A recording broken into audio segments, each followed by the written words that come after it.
আসসালামু আলাইকুম, আমি ডক্টর রাকিব ভুঁইয়া। তো আজকে হচ্ছে আমি তোমাদের এমন একটা টেকনিক বা এমন একটা জিনিস শিখাই দিব যেটা হচ্ছে সারা জীবন কাজে লাগবে। তো আমরা ইলেকট্রোলাইট পড়ার আগে আমরা কয়েকটা বেসিক জিনিস জেনে রাখলে আমাদের 2-4টা কজ বলা খুব একটা সমস্যা হবে না। তাহলে কি, চলো শুরু করা যাক। ব্যাপারটা কি, যে আমরা জানি আমাদের যে কিডনির উপরে থাকে হচ্ছে অ্যাড্রেনাল গ্ল্যান্ড। আমরা যদি আমাদের কিডনিটা কি কিডনির উপর থেকে হচ্ছে অ্যাড্রেনাল গ্ল্যান্ড, বা আমরা বলি সুপ্রারেনাল গ্ল্যান্ড। এই সুপ্রারেনাল গ্ল্যান্ডের দুইটা পার্ট। এই বাইরেরটার নাম হচ্ছে কর্টেক্স, আর ভিতরটার নাম হচ্ছে মেডুলা। এখন এই কর্টেক্সের আবার কয়টা লেয়ার থাকে? তিনটা লেয়ার থাকে। তিনটা লেয়ারটাকে আমরা সিরিয়ালি মনে রাখতে পারি হচ্ছে গ্লোমেরুলাসা, ফেসিকুলাটা, আর হচ্ছে রেটিকুলারিস।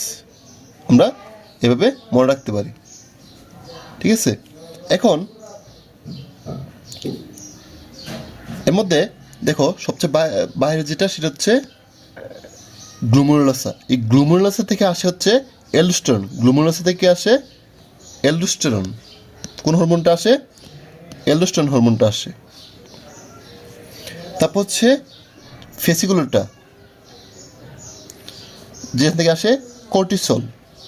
আর সবচেয়ে ভিতরে হচ্ছে জুনিয়র রেটিকুলারিস, যেখান থেকে আসে এন্ড্রোজেন হরমোন। ওকে, এখন এর মধ্যে এই যে হরমোনগুলা কাজ হচ্ছে, দেখো কি, আমরা যদি এক কথা মনে রাখতে চাই, এই হরমোনগুলো হচ্ছে বাড়ায়। কাকে বাড়ায়? সোডিয়াম, ওয়াটার এবং ক্লোরাইড, এইগুলাকে হচ্ছে বাড়ায় এই হরমোনগুলা। তাহলে যদি অ্যালডোস্টেরন বেশি থাকে তাহলে কি সোডিয়াম বেশি থাকবে, মানে হাইপারনেট্রিমিয়া। যদি কর্টিসল বেশি থাকে তাহলে কি হবে? হাইপারনেট্রিমিয়া, হাইপারবোলিমিয়া, হাইপারক্লোরিমিয়া। আবার এই হরমোনগুলো দেখো কমায় কাকে? কমায় হচ্ছে পটাশিয়াম এবং হাইড্রোজেন। তাহলে দেখো, আমি যদি বলি যে হাইপোক্যালিমিয়া করে কোন হরমোনগুলো বেশি থাকলে, এই যে অ্যালডোস্টেরন, কর্টিসল, এন্ড্রোজেন। তাহলে হাইপারক্যালিমিয়া অর্থাৎ পটাশিয়াম বাড়াইতে হলে কী করতে হবে? এই হরমোনগুলো কমতে হবে। আমার ব্যাপারটা কি বোঝা গেছে? তাহলে আমি আবার যদি রিপিট করি, দেখো এই হরমোনগুলা কী করতেছে? এই হরমোনগুলো হচ্ছে বাড়াইতেছে সোডিয়াম, ওয়াটার এবং ক্লোরাইডকে, এদেরকে হচ্ছে বাড়াচ্ছে, ঠিক আছে? সো আমি যদি বলি যে আমার বডিতে অ্যালডোস্টেরন বেশি, তার মানে আমরা কী বুঝবো? আমরা বুঝবো হচ্ছে সোডিয়াম বেশি, মানে হাইপারনেট্রিমিয়া। যদি বলি অ্যালডোস্টেরন কম, তাহলে হচ্ছে সোডিয়াম কম, তার মানে হাইপোনেট্রিমিয়া। অর্থাৎ এই হরমোনগুলা হচ্ছে সোডিয়াম, হাইড্রোজেন, ওয়াটার এবং ক্লোরাইডের সাথে কি সমানুপাতিক। অর্থাৎ অ্যালডোস্টেরন বেশি হলে সোডিয়াম বেশি, কর্টিসল বেশি হলে সোডিয়াম বেশি, অ্যালডোস্টেরন বেশি হলে কর্টিসল বেশি হলে সোডিয়াম বেশি, কর্টিসল বেশি হলে ওয়াটার ভলিউম বেশি। তেমনিভাবে এই অ্যালডোস্টেরন, কর্টিসল এরা কী করে? পটাশিয়ামকে কমায়, হাইড্রোজেনকে কমায়। সো এখন যদি বডিতে অ্যালডোস্টেরন বেশি থাকে তাহলে কী হবে? হাইপোক্যালিমিয়া হবে, অর্থাৎ পটাশিয়াম কমে যাবে। অ্যালডোস্টেরন বেশি হলে পটাশিয়াম কমে যাবে, আর অ্যালডোস্টেরন কম হলে পটাশিয়াম বেড়ে যাবে। এগুলো হচ্ছে ব্যস্তানুপাতিক। তাহলে আমরা এই জিনিসগুলো আসলে বুঝতে পারছি। ওকে, তাহলে আমি জিনিসটাকে একটু মজা করে লিখতে পারি। জিএফআর মানে কি? যে অ্যালডোস্টেরন, কর্টিসল, এন্ড্রোজেন। তাহলে আমরা বলবো যে এই জিএফআর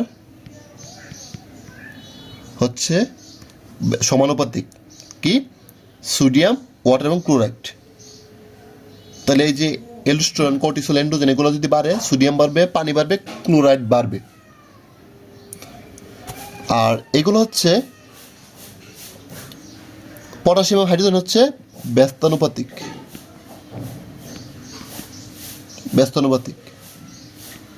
অর্থাৎ যদি বডিতে অ্যালডোস্টেরন, কর্টিসল, এন্ড্রোজেন বাড়ে তাহলে পটাশিয়াম কমবে, হাইড্রোজেন কমবে মানে অ্যাসিডোসিস।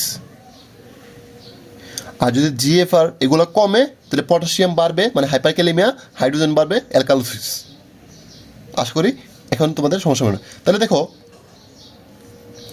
আমাদের বডিতে এই হরমোনগুলো বাড়ার কন্ডিশন কী কী আছে? এক নম্বর হচ্ছে হাইপার অ্যালডোস্টেরনিজম। কী আছে?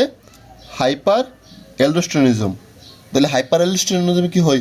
অ্যালডোস্টেরন বাড়ে, কর্টিসল বাড়ে, সুতরাং সোডিয়াম বাড়বে, ওয়াটার বাড়বে, পটাশিয়াম কমবে, হাইড্রোজেন কমবে।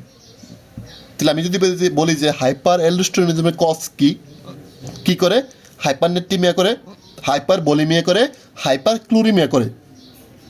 আবার হাইপার অ্যালডোস্টেরন কী করে? হাইপোক্যালিমিয়া করে, অ্যাসিডোসিস করে।